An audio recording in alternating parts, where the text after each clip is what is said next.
Você já sabe que há casos em que a projeção ortográfica normal não permite a interpretação satisfatória de todos os elementos de uma peça. Nesses casos, é necessário lançar mão de recursos que você já aprendeu aqui, em teleaulas passadas. Por exemplo, você aprendeu a interpretar vistas auxiliares, lembra? Aprendeu também a ler e interpretar um desenho com projeção com rotação. Portanto, você já conhece alguns tipos especiais de projeção ortográfica. Mas às vezes, dependendo das características da peça, nem as vistas auxiliares, nem a projeção com rotação mostram com clareza todos os elementos que se quer analisar. E aí, como é que fica? Bom, é justamente isso o que você vai ver na teleaula de hoje. Na teleaula de hoje, você vai conhecer outros tipos especiais de projeção ortográfica: as vistas especiais, as vistas localizadas e as vistas parciais. Fala, Caio. Ô, Daniel, tudo bom? Tudo bem. O que é que você manda dessa vez? Vim te incomodar um pouquinho. Eu tô com uns probleminhas no desenho aqui, queria que você desse uma olhada pra mim. Imagina incomodar. Você sabe que eu adoro resolver problema. E aí, o que é que tem com esse desenho? Dá só uma olhada. É esse desenho aqui que está dando problema? Bom, parece uma boa perspectiva. Na verdade, não é bem a perspectiva, mas as vistas ortográficas. Já estou entendendo. Tá vendo só? Eu imaginei as vistas ortográficas normais, mas alguns elementos estão aparecendo deformados. Estão dificultando a interpretação da peça. É verdade. Além disso, alguns elementos estão representados pelas linhas para arestas e contornos não visíveis. Está mesmo um desenho bem confuso para se interpretar. Eu não vejo jeito, é uma peça complicada. Projeção com rotação não dá, porque os elementos não estão associados a um eixo. E a face oblíqua está ligada à base por uma nervura. Isso dificulta a representação da vista auxiliar. Acontece que o caso aqui é para outro tipo de projeção ortográfica. É um recurso chamado vista especial. Vista especial? Exatamente, vista especial. E tem justamente esse nome por ser um tipo especial de projeção, utilizado em casos especiais. Como é o caso dessa peça aqui que eu vou mostrar para vocês. Dá só uma olhada. Observe bem essa peça representada em perspectiva. Você notou que as faces da peça são paralelas aos planos de projeção? Apesar disso, a interpretação de seus elementos em projeção ortográfica normal fica bastante prejudicada. Veja só, preste bastante atenção na projeção do plano lateral direito. Você viu como a interpretação não fica clara? É justamente para facilitar a representação de peças como esta que é necessário recorrer a um outro tipo especial de projeção ortográfica. Nesse tipo de projeção, nós imaginamos o observador numa posição que lhe permita ver diretamente os elementos a serem representados. Mas eu acho que falando fica difícil entender, é melhor mostrar. É pra já. Imagine a mesma peça e os planos vertical, horizontal e lateral direito. Agora vamos chamar de A a posição da qual o observador vê a parte lateral direita. Veja a projeção desta parte no plano lateral direito. Nesse caso, os elementos da parte lateral direita, visíveis ao observador, são representados no plano lateral direito pela linha para arestas e contornos visíveis. Agora imagine o observador vendo a parte lateral esquerda da peça da posição B, na direção indicada pela seta. Esta parte da peça vai ser projetada no plano lateral esquerdo. E agora, os elementos da parte lateral esquerda estão visíveis ao observador, representados pela linha para arestas e contornos visíveis. Agora imagine que os dois planos laterais foram rebatidos. Veja que a face projetada no sentido de observação da seta A deu origem à vista de A. E a face projetada no sentido de observação da seta B deu origem à vista de B. A vista de A e a vista de B são duas vistas especiais. Repare que é bem mais fácil analisar os elementos da peça do que numa representação com vista lateral normal. Nesta representação com vistas especiais, não é necessária a vista superior, porque as demais vistas já possuem as informações necessárias para a execução da peça. Seria bom mostrar como ficaria esse desenho com a vista frontal em corte. É mesmo. Mas dá mais uma olhada nesse desenho aqui. Veja, nas vistas de A e de B, os elementos aparecem representados pela linha para arestas e contornos visíveis. Isso foi possível pela mudança da posição do observador em relação às faces projetadas. Mas para simplificar ainda mais o desenho técnico, evitando as linhas para arestas e contornos não visíveis, podemos representar a vista frontal em corte. As extremidades inferiores das vistas de A e de B foram suprimidas. As linhas de ruptura indicam o lugar onde foi feita a supressão. As setas e as letras que indicam a posição e direção de onde foram projetadas as vistas são mantidas no desenho técnico definitivo. Quer dizer, então, que para identificar as vistas especiais é só colocar a expressão vista D, seguida de letra correspondente, ou A, B, C? Exatamente. E na representação em projeção ortográfica especial, as vistas aparecem dispostas no local mais conveniente para sua interpretação. E agora, sabendo dessas coisas, dá para imaginar como ficaria essa peça com vistas especiais? Acho que dá. Vamos pensar um pouco? Vamos pensar um pouco. Olha só, as vistas representadas ficam apenas três: a vista frontal, a vista de A e a vista de B. Olha só, na vista frontal aparece representada uma seção de nervura. A vista de A mostra em verdadeira grandeza os elementos visíveis da face oblíqua da peça e a nervura, representada pela linha para arestas e contornos não visíveis. Já a vista de B mostra claramente os elementos da face inferior do modelo vistos de baixo. Na vista de B, foi suprimida a representação por linhas tracejadas da face oblíqua da peça. Não há necessidade de mostrar a face oblíqua nesta vista, porque ela aparece claramente na vista de A. Muito bem. Acho que deu para entender bem para que servem as vistas especiais, e elas realmente ajudam bastante.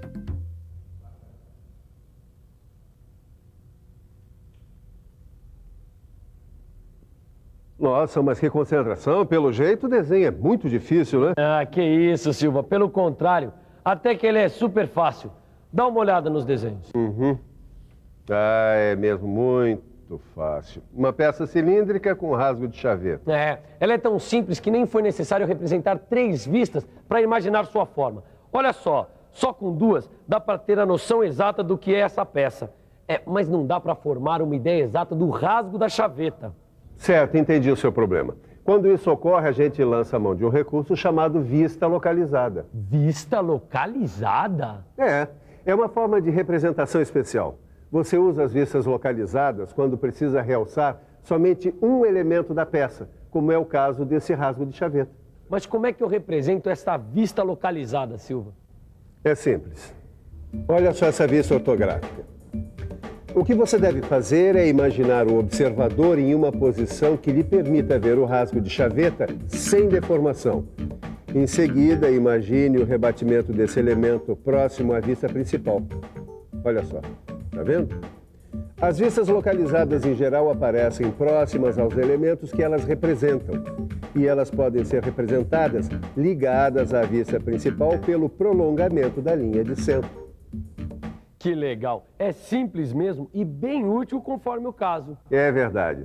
Essas representações especiais existem para auxiliar em casos em que as vistas normais não ajudam. Bom, além dessas vistas especiais e das vistas localizadas, existe outro tipo de representação especial? Existe. Tem um outro tipo de recurso que pode ser muito útil. São as vistas parciais. Parcial, que não é total, que faz parte de um todo. Você já sabe que uma peça simétrica, cortada ao meio por um plano de corte longitudinal ou transversal, fica dividida em 2 metades iguais. Em desenho técnico, quando uma peça é simétrica, nós podemos desenhar apenas uma parte da peça para representar o todo. Vistas parciais, então, são aquelas onde apenas uma parte da peça é representada, pois a outra é exatamente igual. Nos casos em que a metade da vista de uma peça é representada, essa representação chama-se meia-vista. Para você entender melhor a meia-vista, dá só uma olhada nesse exemplo. Aqui está a representação de um suporte. veja suas vistas frontal e superior. Como é uma peça simétrica, é possível economizar tempo e espaço no desenho, imaginando uma meia vista. Olhe. Aqui nós vemos 3 maneiras diferentes de representar a peça em meia vista. Você notou que nos 3 casos, a vista superior foi representada em meia vista? Na figura A vista frontal aparece representada sem corte. Apenas a metade anterior da vista superior aparece representada abaixo da vista frontal. Repare que a linha de simetria horizontal aparece delimitada por 2 traços curtos, estreitos e paralelos, perpendiculares às suas extremidades. Na figura B, a vista frontal aparece representada com corte total. Neste caso, apenas a metade posterior da vista superior aparece representada. A linha de simetria também foi delimitada pelos 2 traços curtos, estreitos e paralelos em cada extremidade. Na figura C, a única diferença é que a vista frontal aparece representada em meio corte. A vista superior, representada em meia vista, é idêntica à da figura B. Lembre-se que ao ver uma meia vista, você deve ser capaz de imaginar uma vista completa correspondente. Mas isso não é muito difícil porque você já sabe que a parte omitida é simétrica à parte desenhada. Isso mesmo, você pegou o espírito da coisa. E tem mais. Há casos em que uma única vista é suficiente para dar uma ideia completa da peça. E se a peça for simétrica, nada impede de representá-la em meia vista. Olha aqui. Essa outra peça cilíndrica é bem simples. E aqui a vista frontal da peça em representação normal sem corte. Nesse caso, a peça pode ser representada em meia vista sem qualquer prejuízo para a interpretação da peça. Esta é a meia vista sem corte e esta com corte. Bom, mas você disse que existiam vistas parciais. Existe outra sem ser a meia vista? Claro. Existe a 4ª parte de vista. 4ª parte de vista? Eu já sei. Se a gente pegar uma peça e imaginar que ela foi cortada por 2 planos, um horizontal e um vertical, e o resultado for 4 partes iguais, a gente pode representar 1/4 de peça. Isso mesmo. Imagine, por exemplo, uma peça composta por formas cilíndricas com um furo passante quadrangular. É uma peça simétrica. Veja a representação dessa peça em 2 vistas normais, a vista frontal e a vista lateral esquerda. Imagine agora que a vista lateral divide-se em 4 partes iguais. Cada uma dessas 4 partes representa 1/4 parte de vista. Por fim, veja a representação ortográfica desta peça com a 4ª parte de vista. As vistas representadas são a vista frontal e a vista lateral esquerda. A vista frontal aparece representada em corte com a aplicação de meia vista. E a vista lateral esquerda aparece representada com a aplicação de 4ª parte de vista. Observe também 2 traços curtos, estreitos e paralelos nas extremidades das linhas de simetria. Quando é que a gente tem que representar uma peça com vistas parciais? Sempre que possível é bom. Tanto a representação de meia vista quanto a de 4ª parte de vista traz economia de tempo e espaço no desenho. E isso é muito bom. Isso é muito bom. Mas melhor ainda é a gente fazer uma revisãozinha de tudo que a gente viu. Você não acha? E atenção, se liga aí que é hora da revisão. Na teleaula de hoje, você viu que quando os elementos de uma peça aparecem deformados nas vistas normais, dificultando a interpretação, existem representações especiais, como a vista especial, que facilitam a leitura do desenho técnico. Aprendeu também que, além das vistas especiais, existem outros tipos de representações especiais. Uma delas é a vista localizada.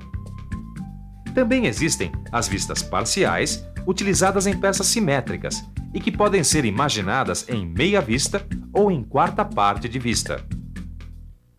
Hoje eu aprendi muitas novidades aqui com o mestre Ananias e tenho certeza que você também aprendeu. E você viu que não são coisas difíceis. O segredo é praticar. Praticar bastante os exercícios que estão no seu livro. Boa sorte e até a próxima.